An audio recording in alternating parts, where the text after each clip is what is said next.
तो भाई Spiderman brand new day हमारे सामने आ चुकी है और अगर मैं आपको सच बताऊं तो ये एमसीयू की सबसे मैच्योर और बैड स्पाइडर मूवी है अभी तक की। जीन ग्रे की ओरिजिन, ऑर्गेनिक वेब शूटर्स, पनीशर के साथ पीटर की केमिस्ट्री और येलिना बेलोवा का वो वाला सीन तो भाई मतलब क्या ही था। और साथ में पीटर या एमजे को ही मार देगा इस मूवी में, भाई सब जबरदस्त है।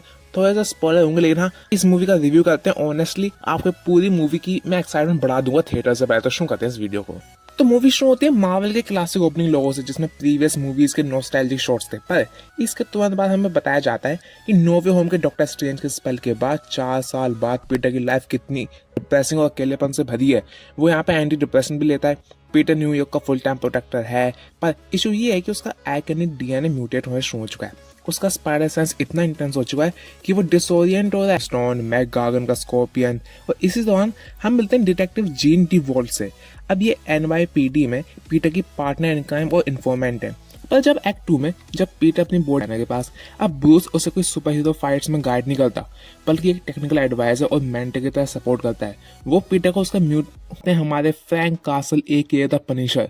भाई साहब, पनिशर और स्पाइडरमैन के आपस में कोई फॉर्मल इंट्रो नहीं चाहिए उन दोनों को, वो एक दूसरे को पहले से जानते हैं। यहाँ पे पनिशर जानता है कि अपना स्पाइडर ही पीटर पार्कर है। अब भाई साहब, इन दोनों की केमिस्ट्री कमाल की थी। दोनों एकदम बड़े भाई और छोटे भाई जैसा रिश्ता था उनका। जब स्पाइडर और प्रिंस एक साथ लड़ते हैं तो स्क्रीन पर जेन्युइन एक्साइटमेंट होती है।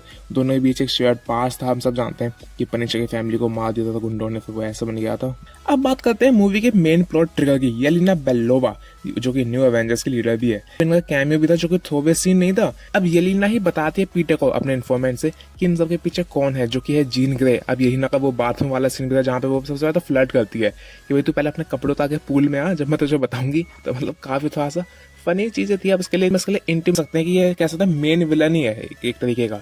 अब इसको लीड करते हैं अपने विलियम मैड्स का, ठीक है। अब डीओडीसी बेसिकली सुपर पावर इंडिविजुअल्स को किडनैप और इलीगल एक्सपेरिमेंट के जरिए हंट करती है। उनका टारगेट होती है 2 टेलीपैथिक सिस्टर, जीन ग्रे और उसकी बहन सारा।